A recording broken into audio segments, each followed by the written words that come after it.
Jusqu'à midi, au 93, c'est Bouchard en parle, avec Philippe Couture. De retour dans Bouchard en parle. Vous savez, ça fait plusieurs mois qu'on vous parle un peu de ce qui se passe dans l'univers carcéral. Puis beaucoup de ce qui touche particulièrement les agents correctionnels du Québec qui travaillent dans des situations, dans des circonstances qui sont pas évidentes. Ça fait plusieurs années qu'ils dénoncent un peu ce qui se passe dans leur milieu de travail, la violence à laquelle ils font face, les sous-effectifs auxquels ils sont confrontés lorsqu'ils travaillent, le temps supplémentaire obligatoire aussi, alors que tu viens de vivre des choses qui sont pas nécessairement évidentes. Puis moi, je vous en ai parlé là, au cours des derniers mois plusieurs fois, des courriels que je recevais de plusieurs personnes qui travaillent dans ce domaine-là. Des agents correctionnels autant au provincial qu'au fédéral, qui travaillent dans des pénitenciers ou dans des prisons aux quatre coins de la province et qui nous faisaient part de toutes ces situations-là. Cela dit, ces gens-là ne pouvaient jamais s'adresser à nous directement.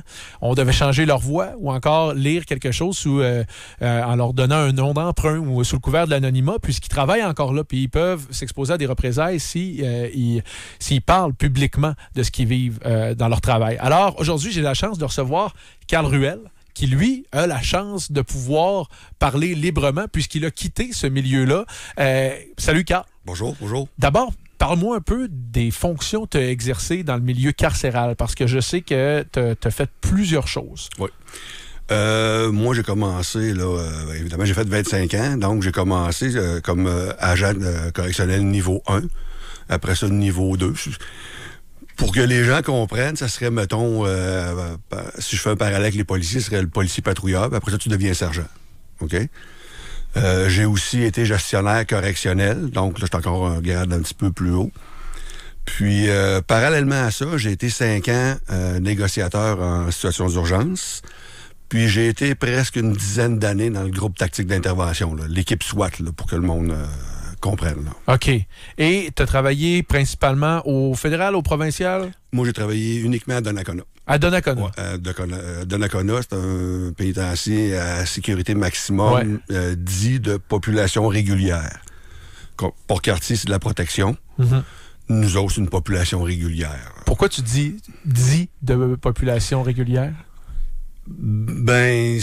C'est parce que, tu sais, je suis un citoyen à la base, moi aussi. La population, pour moi, population régulière, c'est nous autres ici présentement. C'est les gens dehors qui nous écoutent. Mais pour le milieu carcéral, c'est pour ça qu'on dit une population régulière. C'est-à-dire que les détenus qui sont en besoin de protection, c'est un régime particulier. Mais le crime organisé... les introductions par infraction qui méritent une sécurité maximum, tout ça, c'est à Donnacona. C'est les corps sont tout mélangés ensemble. Parle-moi de... Ça fait combien de temps que tu es à la retraite, là, à peu près? 3 juillet cet été. 3 juillet? Oui. OK. Et donc, c'est tout récent. C'est récent. Pourquoi tu ressens le besoin de parler maintenant de ce que tu as vécu à travers ton travail, puis de dénoncer aussi en fait, le climat dans lequel travaillent les agents correctionnels? OK. Comme vous en avez largement parlé, là, il y a eu toute l'attention médiatique a commencé par une lettre d'un ancien collègue, un jeune collègue qui quittait le métier parce qu'il était plus capable. Comme tu as mentionné aussi, les agents en service n'ont pas le droit de parler sous peine de mesures disciplinaires et de représailles. OK? Donc, moi, j'ai eu l'occasion, j'avais des contacts au niveau médiatique, j'ai eu une première entrevue et de fil en aiguille, j'ai fait plusieurs médias, un peu pour porter la voix de ces gens-là, mais c'est surtout que après une entrevue, j'ai reçu à peu près peut-être quelque chose comme 200-250 messages. Autant de gens, d'anciens collègues que je connais, que des gens du provincial ou de d'autres établissements fédéraux que je connais pas. Puis, le fait d'entendre ce que j'avais à dire, c'est comme si eux, ça leur enlevait un 5-10 livres sur les épaules. Puis ça m'a beaucoup bouleversé, parce que moi, j'ai la chance d'être parti à 25 ans de service. J'avais la possibilité, à 25 ans de service, d'aller faire d'autres choses. Mais moi, je pense à ceux qui sont encore là, qui ont 10 ans, 15 ans de service, qui leur reste au moins encore une 10-15 ans à travailler encore dans un domaine qui les supporte de moins en moins, qui est de plus en plus dangereux pour eux autres. À quoi tu as été confronté de particulièrement difficile pendant tes années de service à Donnacona? À Donnacona, Ben, de façon générale, il y a beaucoup de violence, des agressions entre détenus.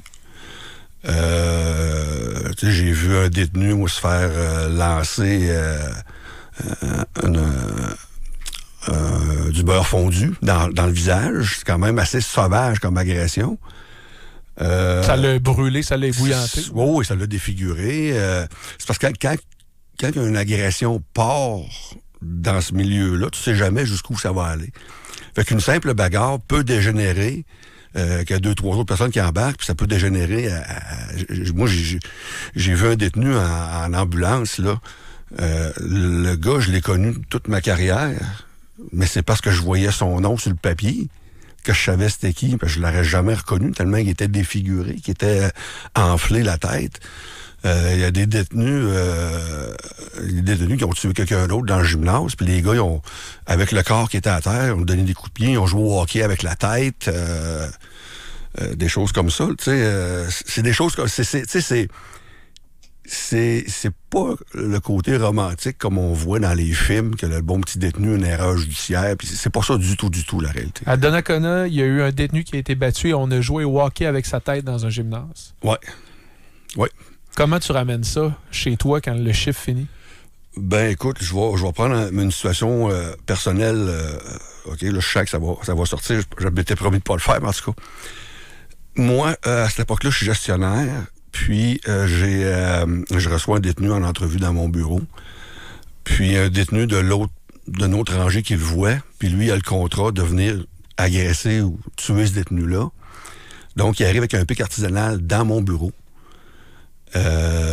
C'est moi qui bloque le coup, parce que le détenu, lui, vient se cacher en arrière de moi quand l'autre arrive. J'ai le couteau qui s'accote sur ma gorge. Comment est-ce que tu ramènes ça à la maison? Normalement, cette journée-là, j'aurais fini à 11h30 le soir. J'arrive chez nous à 7h30, 8h. Le jeune garçon de ma conjointe il n'est pas encore couché à ce moment-là. Ma conjointe me voit arriver, puis elle me dit, ben, si tu fais ça à cette heure-là, j'étais fatigué. Tu peux pas dire une affaire de même à un enfant. Lui, il me voyait dans mon habit de SWAT. Pour lui, j'étais un héros invincible, là, quand j'étais habillé comme ça, là. Et tu peux pas amener ça, là. Comment t'amènes ça? Moi, j'ai jamais eu la chance de pouvoir amener ça à la maison avec une discussion franche.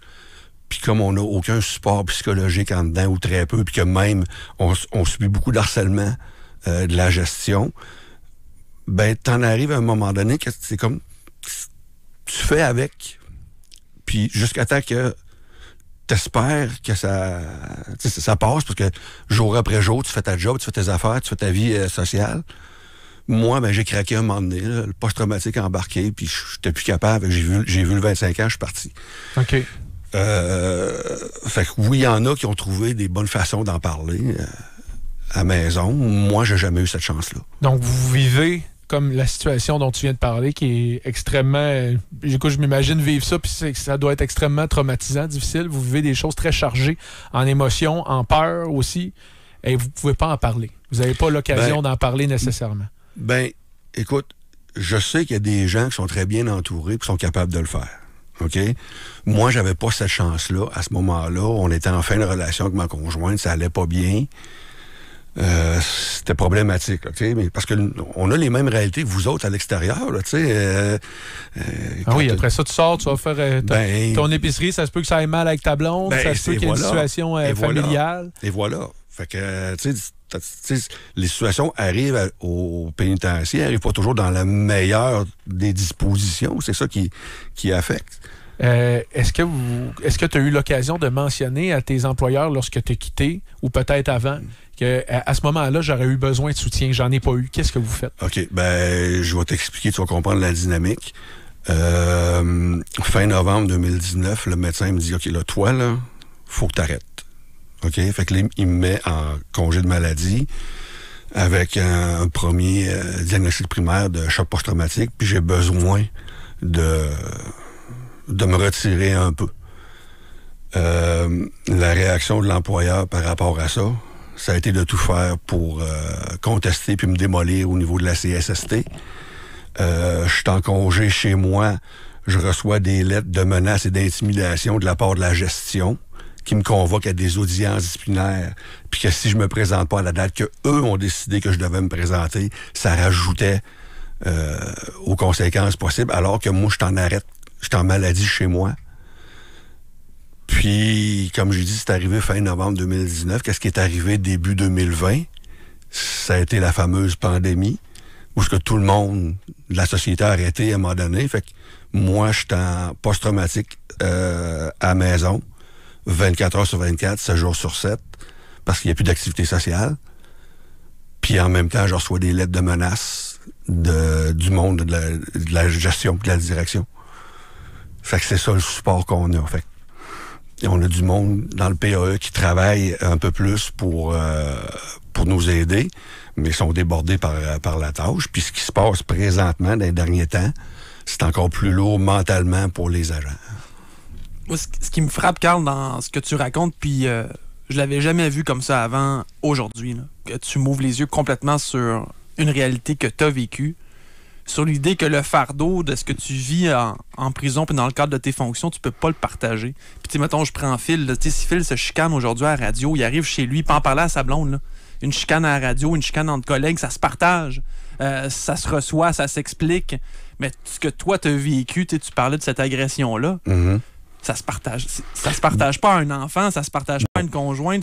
Ben, ça peut se partager. Plus difficilement. C'est parce que dans le brouhaha de la vie quotidienne, tu peux pas aborder ça, mettons, en allant à l'épicerie. Puis, by the way, chérie, hier, j'ai reçu un couteau sur la gorge, j'ai failli mourir, puis là, je sais plus si j'ai le goût de rentrer travailler. Parce que, fait que ça prend des conditions particulières. Moi, à ce moment-là, mon ex-conjointe travaillait elle aussi dans un autre domaine sur des corps de travail. Fait que des fois, on faisait juste se croiser pendant plusieurs jours. Puis souvent, un événement va te causer des dommages, mais un petit peu plus tard, pas nécessairement au moment. Moi, je savais que je me sentais pas bien après cet événement-là, puis d'autres que j'avais vécu. Mais je me disais, OK, ça va passer. Quand j'ai décroché un pendu à un moment donné, j'ai pas filé pendant 2-3 jours, mais après ça, je rembarquais à l'époque dans ma vie quotidienne. Il y a eu un complot de prise d'otage sur ma personne. Ça m'a brassé. Puis ça a donné que mon père, à ce moment-là, il s'était pendu. Donc, mon focus était faut que je me refasse une vie au niveau personnel. Fait que l'événement du pénitencier avait comme été mis de côté. Mais fait que c'est ça, quand tu dis, on peut pas en parler, on n'a pas quelque chose qui nous interdit légalement d'en parler, mais comment t'abordes ça? Moi, je sais qu'il y a des confrères qui ont une très bonne opportunité, que ça va bien de ce côté-là. Moi, j'avais pas cette opportunité-là. T'as quitté, tu le dis là, après 25 ans, t'es parti, là. Est-ce que tu sais si la situation s'améliore pour tes anciens confrères, ceux qui travaillent encore comme agents correctionnels en ce moment, sont encore confrontés à des événements? Oui. Juste pour te donner un petit récapitulatif du week-end qui vient de passer. Oui. Parce que tu es encore plugué pas mal, là. Parce que je suis encore plugué. Puis le fait que j'ai été dans les médias, il y a beaucoup de monde qui m'alimente aussi. OK? Ouais. Des choses que probablement vous recevez vous autres aussi, là. Donc il y a eu une agression sur un membre du personnel. Il y a eu une menace de mort sur un membre du personnel. Où ça? On est à Québec dans ce temps-là quand tu me dis ça? Ou on est à Donnacona? À Donnacona toujours? À Donnacona, okay. Oui. Ensuite, il y a eu, si je me rappelle bien les messages reçus, il y a à peu près 6 agressions entre détenus. Et tout ça, c'est causé par la fameuse gestion par UIS. Parce que là, ils ont perdu le contrôle à Donnacona de cet aspect-là. L'UIS, qui est l'unité d'intervention structurée, qui a remplacé ce qu'on appelait autrefois le trou. Exactement. Mais sauf que c'est parce que l'unité d'intervention structurée, c'est une chose. Moi, j'aime mieux parler, ça c'est moi qui ai inventé ce terme-là, de gestion par UIS, OK? Parce que ça déborde sur le reste de l'établissement. C'est-à-dire que comme les détenus ne peuvent pas rester longtemps dans ce secteur-là, on invente des populations. OK, on prend un paquet de détenus qui peuvent être avec les autres, on les met ensemble, on dit, ça, c'est un autre type de population. Le problème, c'est que l'établissement n'est pas construit physiquement. Il n'y a aucun établissement qui est construit pour avoir 4 gymnases, mais le loi fait que les détenus doivent avoir accès à l'air libre, des périodes de marche, puis des activités, puis tout ça. Mais on a tellement de population que c'est rendu ingérable. Fait que là, l'administration ont décidé, il y a quelques temps, on va faire un remaniement des populations, puis on va refusionner tout ça. Quand j'ai commencé ma carrière, c'était comme ça. C'est-à-dire, exemple, pour parler en image, dans la même rangée, il faut avoir un détenu un rouge puis un bleu, avec un Hells, puis, tu sais. Fait qu'il était obligé de coopérer. C'était la mentalité à l'époque, ça allait bien. Mais là, depuis l'arrivée du gouvernement actuel, puis qui ont inventé l'UIS, tous les détenus qui ont le moindre problème avec un autre groupe de détenus, on les isole, puis on fait une autre population. On les met ensemble, puis ils créent un nouveau groupe de population. Un nouveau carcérale. groupe, exactement. Sauf que là, ils ont créé cette façon de faire-là, puis là, ils veulent revenir à l'ancienne. Fait qu'autrement dit, c'est comme si, mettons, moi puis toi, on est deux personnes on a des groupes qui sont problématiques, puis on vivait pas ensemble. Là, ils vont nous obliger à vivre ensemble. Donc, la marde pogne. Fait que la marde pogne, OK? Et là, les détenus... Tu sais, il y a des détenus qui demandent d'aller en isolement, là, tout simplement parce que le gars, lui, il est à 3-4 mois de sa libération. Il veut en finir, lui. Tu sais, le gars, là, il est rendu au bout, il se garde, je pense que je vais tu sais. Mais là, on va l'obliger à intégrer des populations à problème. Fait que ce gars-là va peut-être être obligé d'être impliqué dans des événements, avoir des charges de plus, tu sais, risquer sa vie, risquer sa sécurité. Fait qu'il y a des détenus qui veulent pas. OK? Puis avec raison, parce que là, la mentalité est installée que... fait que là, ils veulent les forcer. Pour te donner un exemple de la réaction des détenus, c'est pas une rébellion là, qu'ils font, c'est qu'il y a des détenus qui sont en panique pour ça. Fait que l'agent qui s'est fait agresser en fin de semaine, Dieu merci, il n'y a pas de blessure grave, OK? Mais le détenu, avant de poser son geste, s'est excusé. Donc, c'était pas pour le plaisir d'agresser un agent, c'était, pour lui, ça a été une façon de dire, ben, Chris, excuse l'expression, ils veulent pas me mettre en isolement, ils veulent me mettre en situation dangereuse, j'ai peur, m'agresser quelqu'un du personnel, ils n'auront pas le choix de s'occuper de moi. OK. Ben là, tu mets en danger le personnel, tu mets en danger les détenus, entre eux autres aussi, parce que ça peut être une autre solution de faire.